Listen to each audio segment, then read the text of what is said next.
unatokezea. Vipi tumesikia jina. Kuna shida? Bwana huyu jamaa anaumwa. Hebu tushughulikie. Ufalme unafanya cha. Basi, swali kisha. Haleluya. Kwa hiyo lazima tujue wana wa Mungu. Sisi level, kuna wakati mwingine level tulizopo sisi wana kama tumemkubali level uliopo ni level kubwa. Usichukulie tu hivi kawaida. Hivi wewe unafikiri mpaka Mungu anasema kwamba watakaoamini watatembea na hizi ishara. Watakaoamini sio mapasta, sio maapostoli, sio watakaoamini. Maana yake kila muamini ana uwezo wa kuhubiri, kutoa pepo, kufanya sijui nini. Kila muamini. Haleluya. Kwa lazima ujue huo ni ufalme wenye nguvu. Maana yake huo ufalme kama mtu amevamiwa na mapepo, maana yake huo ufalme wake ni mdogo. Sasa sisi tunaleta ufalme wenye nguvu. Tunaleta jina la Yesu, maana yake ufalme wa Mungu unaingia pale. Sasa ni nani ambaye anasimamisha anadhihirisha ufalme unakuwa halisi? Anaidhihirisha ufalme unakuwa halisi ni Roho.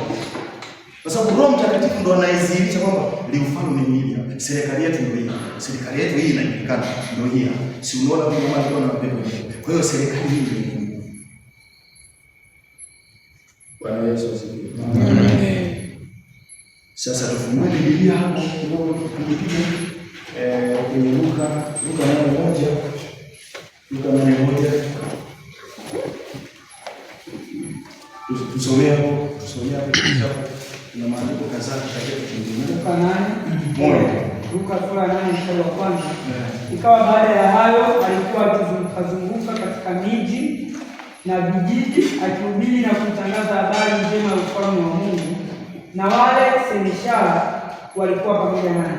So alikuwa akizunguka na kuhubiri habari njema za ufalme.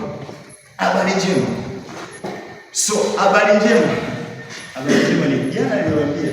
Kwa mfano tunapoenda kushuhudia, sisi hatushuhudii matatizo. Sisi kama tukimkuta mtu ana tatizo, sisi tunaomba solution ya tatizo. Sisi tunaomba tiba, tunaomba solution. So Yesu alikuwa anazunguka vijijini na mjini akihubiri habari njema ya ufalme wa Mungu. Habari njema, good news, gospel. Ukifuatilia neno gospel, maana yake ni good news, habari njema. Habari njema ni hivi, habari njema sio mtu ukimkuta kumuelezea matatizo yake, ni kumpa solution ya matatizo. Ndio ndio wanaelewa. Haleluya. Amen. Niliwekea mfano jana nikamwambia huyu mtu ameumizwa. Huyu mtu anateswa na mapenzi. Huyu mtu anateswa na wasifu wa chao. Ni kumpa solution. Unapompa solution maana yake unampa habari njema ya ufalme wenye nguvu. Maana yake unapompa hiyo solution kwamba Yesu anaweza.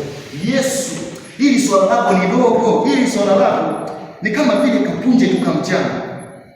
Sasa tufanyaje? Shika mkono. Unamwambia. Sasa huzuni, sikiliza. Sababu Biblia inasema katika ulimwengu kila chenye jina kinasikia. Kila chenye jina kinasikia. Kwa hiyo unaambia huzuni, sikiliza, ondoka. Maana huo huzuni unaondoka, sio sehemu yake. Haleluya. Unajikuta nini mnafikiri? Kitoto unakuta tu kitoto kidogo cha la 6 au 5 au 3. Ni kichao, kinasema mimi ni malkia, nipo katika ziwa Tanganyika, inasababisha ajali. Maana kina uwezo wa kutawala, katika ulimwengu wa roho. Lakini njia inayotawala sio njia sahihi, ni njia ya binadamu. Lakini njia ya Mungu hii. Ndio maana Biblia inasema wana wa giza ni waelevu kuliko wana. Yaani wana wa giza ni waelevu kuliko wana wa Mungu. Maana yake ni yaani wana wa giza wanatumia sana kwenye mambo ya ufalme, mambo fulani kuliko wana wa Mungu. Haleluya. Wewe unasema mpaka nikiwa mtu fulani ndo nitaanza kuhubiri. Mpaka nikiwa mtu fulani, alafu tukitoka darasa la 7 na sala la 5 tu inafanya vitu vya ajabu kwenye ufalme. Haleluya. Yes. Kwa hiyo good news, habari njema ya ufalme. Hiyo habari njema ya ufalme ni ipi? Maanake kama huyo mtu amevamiwa na magonjwa, maanake habari njema ya ufalme ni kutoa hayo magonjwa, kwa sababu ufalme ndio umefika, wenye nguvu unatoka. Bwana Yesu asifiwe. Amen. Huyu mtu anaonewa na wachawi. Hivi unajua kuna watu wamempokea Yesu mpaka leo bado anakabwa. Mpaka leo mtu akilala na anaona amelala na jini, anaona anafanya mapenzi usiku, amelala alafu akiamka hamna kitu. Kwa nini? Ni kwa sababu hajakubali kwamba hiki nilicho nacho, hajakubali kwamba hichi nilicho nacho kina nguvu sana kuliko, yaani kina nguvu sana kuliko vitu vyote. Bwana Yesu asifiwe. Amen. Maana hicho ulicho nacho ni nini? Ulicho nacho Yesu uliye naye ni ana nguvu kuliko majini, kuliko sio majini mahaba, kuliko sio wachawi, kuliko sio mapepo ya namna gani. Hakuna. Kwa sababu gani? Ufalme. Kwa yeye Yesu alikuja kutuonyesha kwamba yaani serikali ya baba yangu inafanya hivi. Mtu akionea na mambo yanatoka. Serikali ya baba yangu ndio ilivyo. Serikali ya baba yangu haipangi magonjwa. Serikali ya baba yangu kwamba kukiwa na ugonjwa maana yake serikali yangu haina huo utaratibu. Kwa hiyo mimi Yesu alikuja kutuonesha vitu vya kufanya sisi. Haleluya. Hebu tusome Luka 9:10. Luka 9:10. Biblia inasema. Neno la Mungu linasema. Akawatuma wautangaze ufalme wa Mungu na kupoza wagonjwa. Aliwatuma. Sasa hapo wakati mwingine unaposoma Biblia usisome hivi. Soma alinituma. Yaani alinituma. Yesu amekutuma wewe. Maana yake wakati mwingine hiyo Biblia tunaposoma isomee wewe kwamba amenituma. Amenituma nikatangaza ufalme wa Mungu. Na unarudi kwanza nyuma, unaangalia, unasogea tena. Amenituma. Mimi huyu amenituma.